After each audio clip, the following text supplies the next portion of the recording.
Radyo Pilipinas. Radyo Publiko. Radyo Pilipinas. May dalawang mukha ang gutom na matagal nang kinahaharap ng bansa. Ang gutom ng magsasakang buong araw nagtatanim pero kapos pa rin ang kita. Ang gutom ng pamilyang walang maihain. Ang ugat ng problema, maraming dinadaan ng mga middlemen ang mga ani. Nagmamahal ang pagkain pero lumiliit ang kita ng mga magsasaka habang nahihirapang makabili ang mga pamilya. Ito ang binago ni Pangulong Ferdinand Marcos Jr. Ang presidente natin napakalinaw ng instruction sa amin noon, huwag kami bibili sa mga malalaking kumpanya. Unahin ang mga farmers co-op. Lahat ng mga benepisyaryo ng walang gutom, sa farmers co-op rin tayo humahango. So sir, yung farm niya, doon na kami bumibili. Noong nakaraang linggo, dinayo ng Pangulo ang South Cotabato. Kanyang ininspeksyon ang pagsasanib puwersa ng Department of Agriculture at Department of Social Welfare and Development para tiyaking mula bukid ay diretso na ang ani sa DSWD. Na-conceptualize na ating Pangulo, mabawasan yung layers, lumaki ang kita for both the farmers and mas baba rin ang gastos for the consumers. Pinakinggan din ng Pangulo ang mga pamilya. Ngayon, mas makakain na talaga kami ng 3 beses sa isang araw. Kanin na. May ulam na sir, may protein na tayo eh. Ganito, hindi na kayo nag-aalala. Lalo na kayo, ang dami ninyong pinapakain. Para sa Pangulo, ang food security ay hindi lang programa, kundi pangako na ang tulong ay pangmatagalan. Ang tawag namin, hindi na farm to market. Ang tawag namin dito, farm to table. Dahil tuloy-tuloy, mula sa mga farmer, dire-diretso na sa kanilang hapagkainan. Sa buong bansa, tuloy-tuloy ang trabaho. Isa-isang inaayos ang mga bagay na magpapagaan sa buhay ng mga Pilipino, tulad ng sama-samang pagkilos ng pamahalaan para sa siguradong pagkain sa bawat hapagkainan. Alam nyo, lahat ng mata kaya kong titigan. Puwera lang, mata ng bagyo. Kaya sa tuwing hinahagupit tayo ng bagyo, tandaan ang listen, lock, and leave.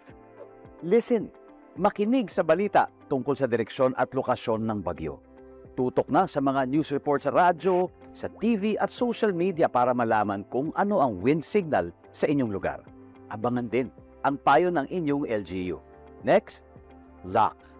Isara mga pinto, bintana, cabinet at main switch ng inyong bahay bago lumikas o pumunta sa evacuation center. And finally, leave. Lumikas ng mahinahon. Huwag ipagtulakan ang sarili kasi may taong nag-aantay sa iyo sa evacuation. Kaya laging tandaan, listen, lock, and leave. #panatag ang may alam. Ito ang Presidential Broadcast Service. Radyo Pilipinas. Radyo Publiko. Ng bagong Pilipinas para sa bagong Pilipino. Naghahatid ng mahahalagang balita at impormasyon na guugnay ng pamahalaan sa sambayanan.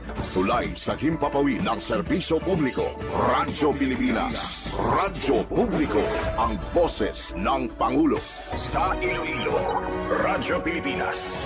585 AM. Radyo Pilipinas, Philippine Standard Time, alas 8:03 sa aga. Nagapanguna nga balita sa syudad, sa mga banwa, sa probinsya sang Iloilo, kag kaingon nga mga probinsya. Mga pananawon sa likod sang mga balita. Inyo mabatian sa Radyo Pilipinas Iloilo News. Mga balita nga magasugata sa inyo nga aga. Ginbantayan, ginsunod, gintipon sang Radyo Pilipinas Iloilo News Team. Gikan sa hulot balitaan. Diretso sa inyong palamatian. Yarian! Radyo Pilipinas Iloilo News!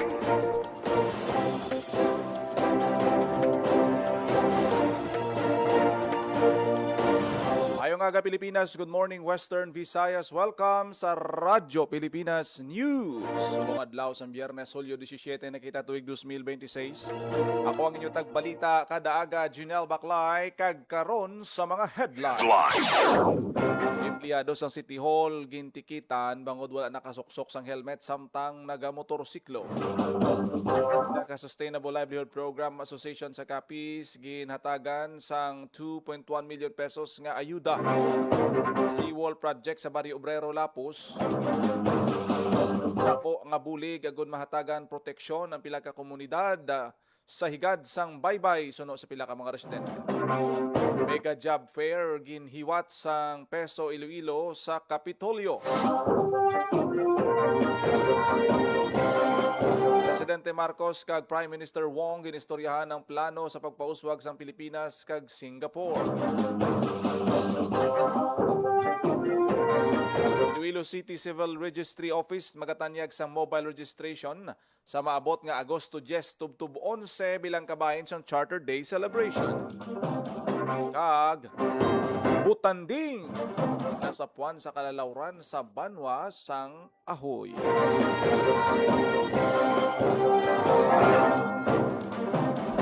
Oras sa Radyo Pilipinas, Philippine Standard Time, alas 8:06 sa aga, kag karon sa detalye sa aton mga balita. Radyo Pilipinas News. Inisyuhan sang ticket ni Posmo Chief Oldarico Garbanzos ang isa ka empleyado sa City Hall bangod sa paglapas sang no helmet, no travel policy. Sa opisyal nga pahayag ni Iloilo City Mayor Reza Treñas, ginpahayag niya nga ang Iloilo City Government wala nagatolerar sang bisan ano nga paglapas sa layi bisan pa ang naglapas isa ka empleyado sang lokal nga panguluhan.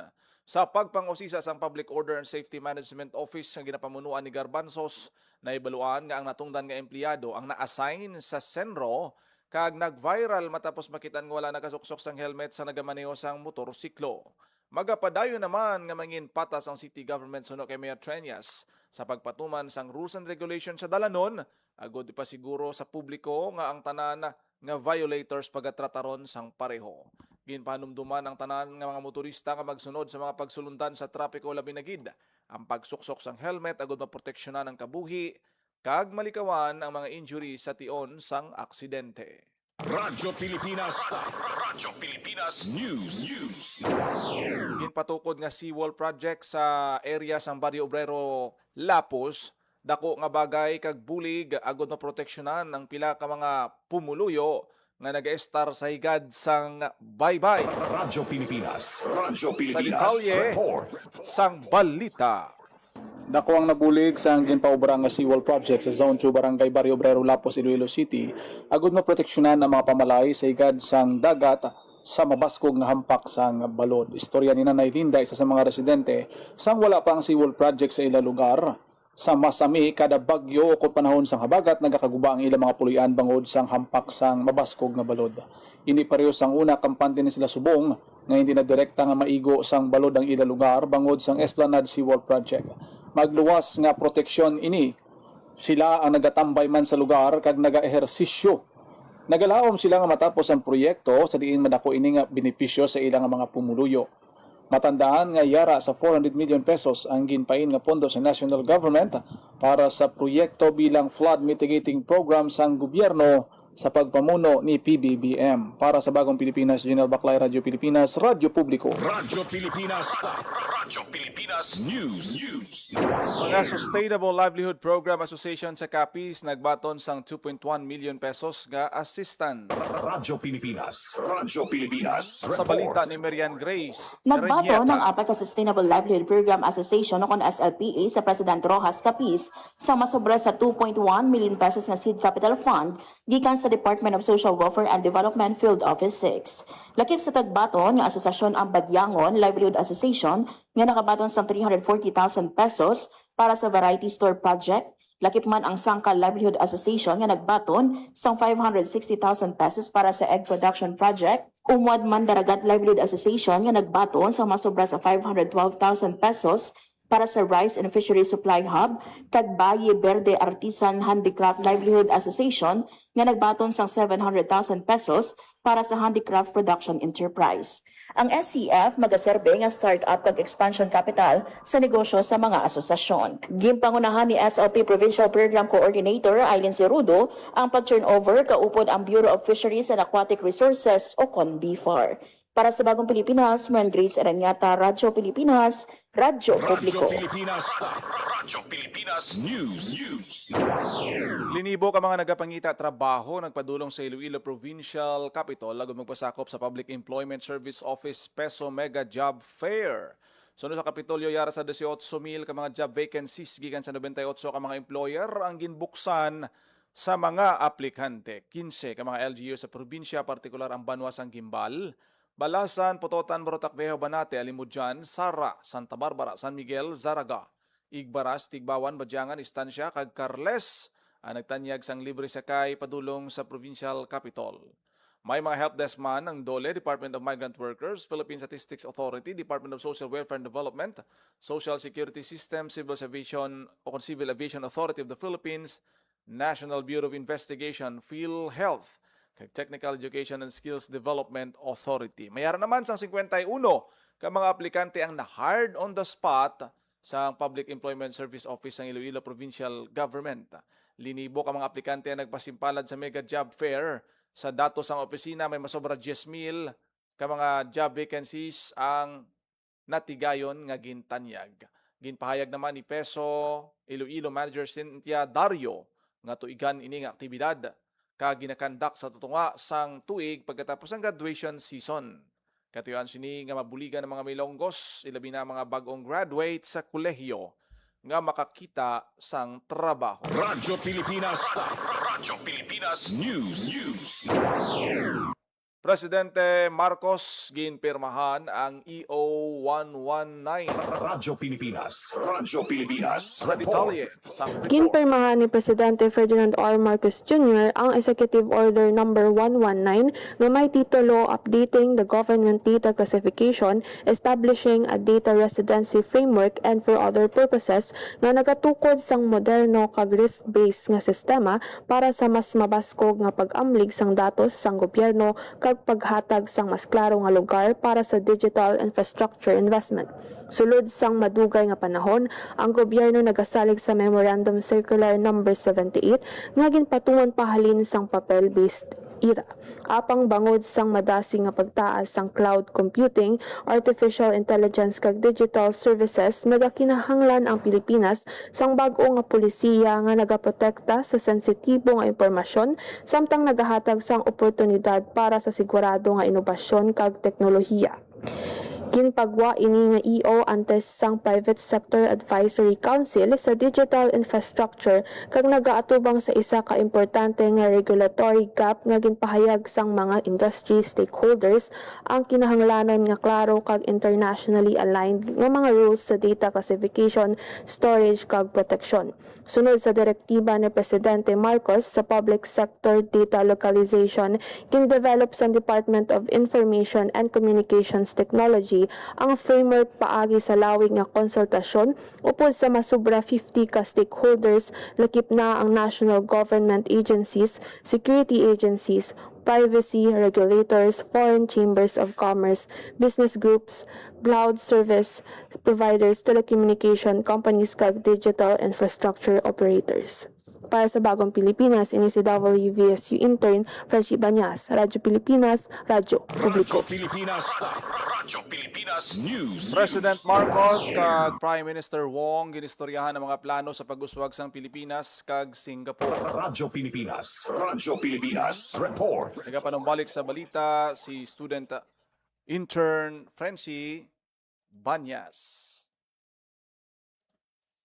Nakapulong na ni Pangulong Ferdinand Marcos Jr. si Singaporean Prime Minister Lawrence Wong sa istana sa tunga sang 3 kaadlaw nga working visit sang Pangulo sa Singapore Hulyo 14 tubtub 16. Ginistoryahan sang duha ka leader ang pagpadayon sang mabakod nga pag-inuptanay sang Singapore kag Pilipinas kag agud maduso pa ang kooperasyon sa nanuhay-tuhay nga mga importante nga sektor.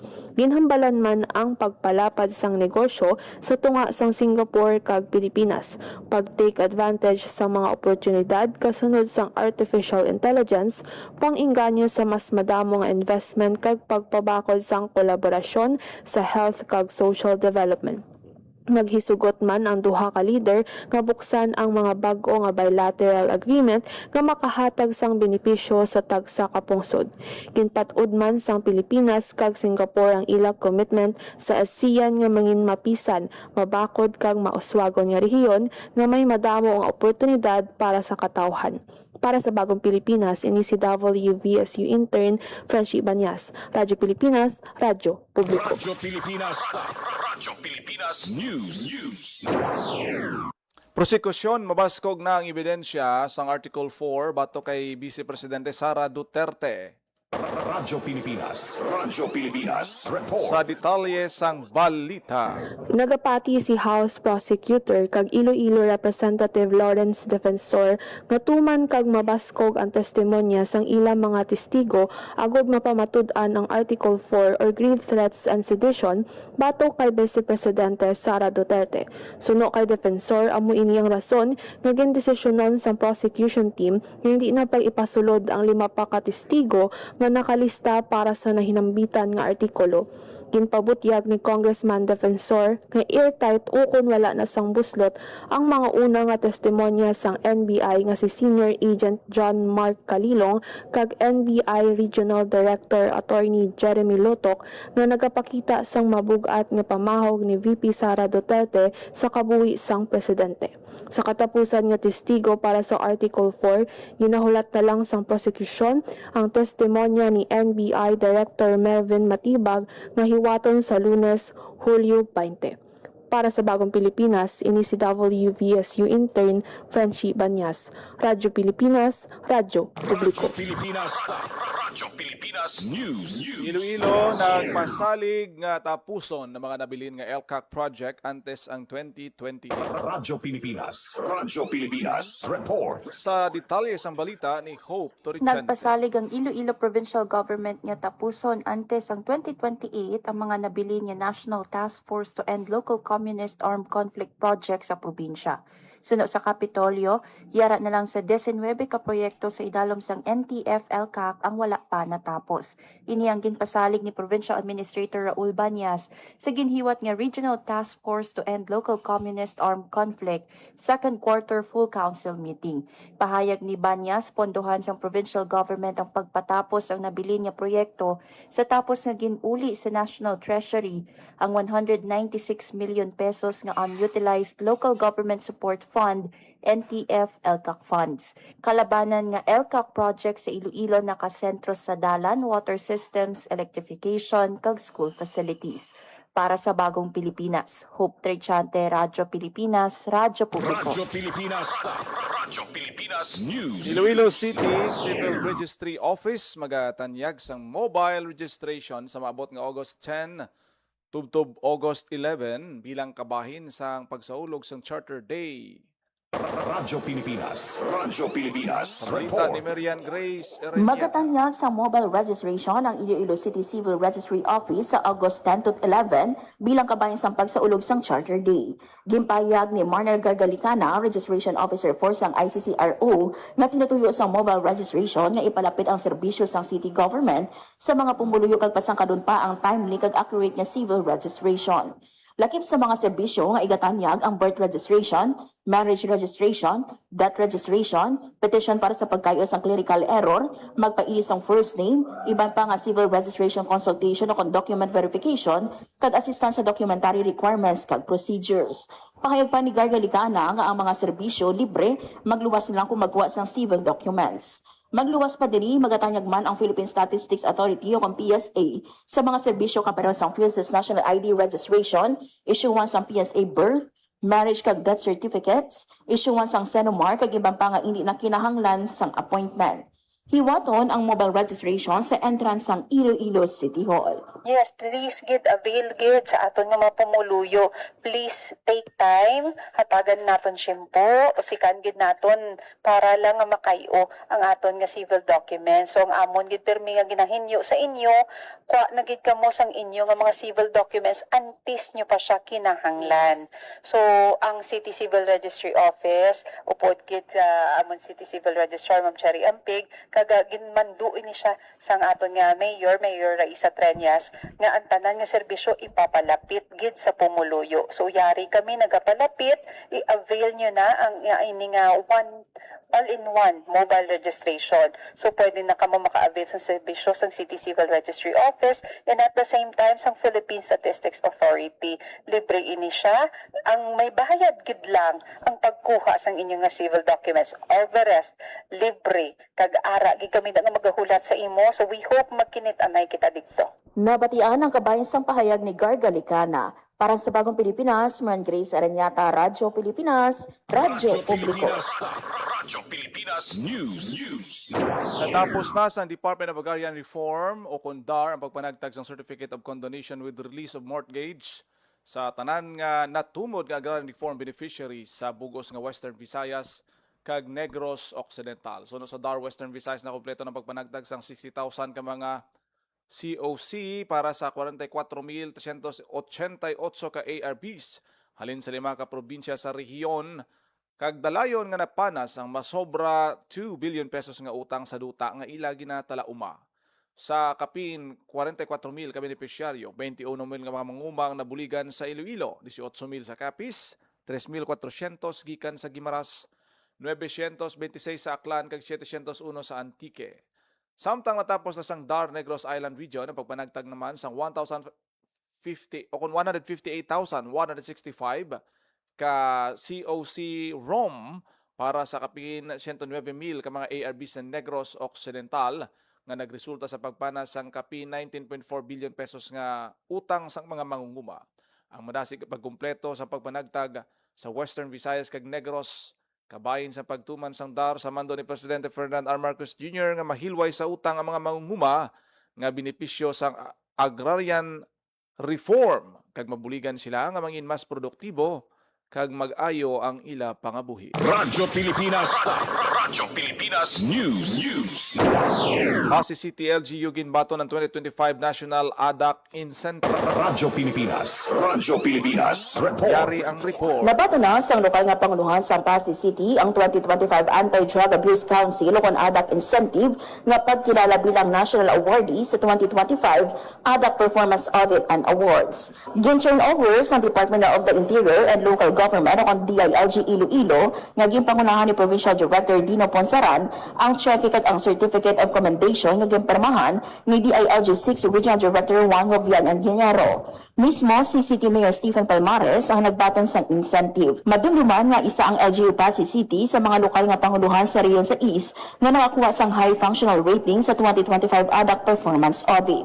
Pahayag sa lokal nga panguluhan nga ang award nagapakita sa padayon nga pagpaningwa sa syudad sa pagpatuman sang epektibo nga mga programa batok sa illegal nga droga kag sa pagpaligon sang Anti-Drug Abuse Council. Para sa Bagong Pilipinas, Maran Grace Aranyata, Radyo Pilipinas, Radyo Publiko. Radyo Pilipinas News.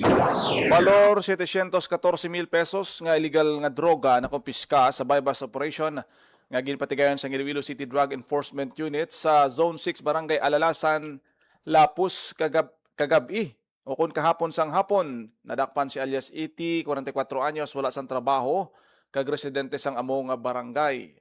Yara sa 105 gramos sang illegal nga droga nga nagabalor sang 714,000 pesos ang na-recover.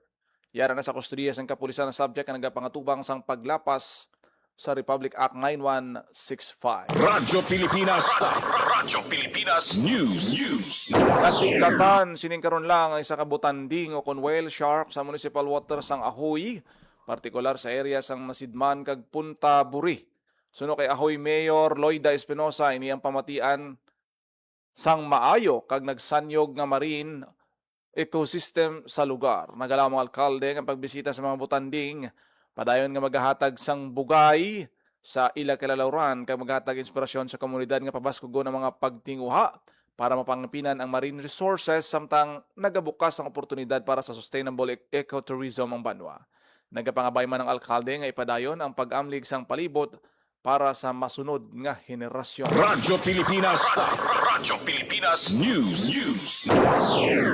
Nagpatigayon sa duwa ka adlaw nga theoretical driving course seminar ang Land Transportation Office Kalibo District Office sa Barangay Hulita, Libakaw, Aklan. Yara sa isa kagatos ka individual ang Marinlagon nga nakatapos ang training sang Hulyo 14 tubtob 15 kag na-issuehan sang theoretical driving course certificate bilang mandatory requirement sa pag-apply sang driver's license. Ginpahayag ni Engineer Marlon Velez, hepe sang LTO Calibo District Office, importante nga sila ang matudloan sang road safety para mangin responsable nga mga motorista. Ginpasalamatan naman ni Punong Barangay Captain Louie Almero sa Barangay Hulita ang LTO Calibo District Office sa pagdala sang free seminar sa Ila Mountain Barangay agud mangin mahapos para sa mga aplikante gikan sa malayo nga lugar ang pag-apply sang lisensya. Ang free theoretical driving course ang lakip sa mga prioridad nga programa sang LTO agud madulong nga serbisyo sa driving education sa mga malayo nga komunidad. Radyo Pilipinas News. Ginhanas ang Department of Agriculture, Bureau of Fisheries and Aquatic Resources o kon BFAR Western Visayas kag DOST ang makatapos ang Punta Dolorosa Fisherfolk Association sa Barangay Kulasi Ahoy sa pag-ubra sang asin pinagi sa paggamit sang salt cooking facility. Ining labing una nga salt cooking facility nga gintukod sang DAB FAR 6. Sa idalom sang pagganas gintudloan ang mga mangisda sang ideya kag strategiya sa paggamit sang salt cooking facility. Lakip sa mga ginatudlo sa nanuhituhay nga proseso kaangay sang breening, boiling, crystallization, drying, handling, packaging kag husto nga pag-operate sang pasilidad. Nagpabutyag naman sa iya pagpasalamat si Juvan Vencer Biloria, presidente sa nasambit nga grupo sa suporta sang gobyerno sa ila. Sa interview sang Radyo Pilipinas Iloilo kay Juvan ginpayag sini nga dako ang bulig sang proyekto para mabuligan ang ila nga mga miyembro sa pang-adlaw-adlaw nga kinahanglanon kag pagpaeskwela sang ila kabataan. Ang pasilidad gintukod sa idalom sa Development of Salt Industry Project nga nagabalor 812,000 pesos. Tiyon nga manginlubos ang operasyon ng pasilidad sarang makaobra sang 150 ka kilos ang asin kada adlaw. Nagalao naman si Juvan nga suportahan sang publiko ang ila produkto ilabi na sang mga panimalay kag mga pribado nga establishmento. Radyo Pilipinas News. Oras sa Radyo Pilipinas, Philippine Standard Time, alas 8:27. Radyo Pilipinas. Lagi nyo nabatian ang detalye sa mga nagapangunang nga balita sa pagpangalagad sang Radyo Pilipinas News. Subong adlaw sang Biyernes, July 17, 2026. Sa dugang pang mga balita kag impormasyon, please share, follow kag like sa aton Facebook page Radyo Pilipinas Iloilo. Salamat sa mga nagaupod sa aton sining FB Live subong aga. Good morning kay Sir Roger Rabino nga nagaupod sa aton nga programa. Ako nagid lamang inyo alagad ang inyo tagbalita kada aga. Jinel Baclay, mayong aga Pilipinas. God bless Iloilo. Radyo Pilipinas. Radyo Publiko. Radyo Pilipinas. Magandang araw, si Dingdong Dantes po ito. Kapag may nag-aalburutong bulkan, meron akong reminder sa mga dapat nating gawin. Tandaan lang ang MMG. M. Makinig sa payo ng mga otoridad. Huwag na magpapaniwala sa sabi-sabi, lalo na sa fake news. M. Mahinahon na lumikas. Bago umalis, isara muna natin ang mga pinto at bintana para hindi pasukin ng abo ang inyong bahay. G. Go bag. Make sure na may nakahandang emergency go bag na may lamang damit, gamot, pagkain, tubig, pera at face mask. Madali lang tandaan, hindi ba? Mag-MMG ka lang kapag may nagbabadyang pagputok ng bulkan. Hashtag panatag ang may alam. Maging panatag Pilipinas. Radyo Pilipinas. Radyo Publiko. Radyo Pilipinas.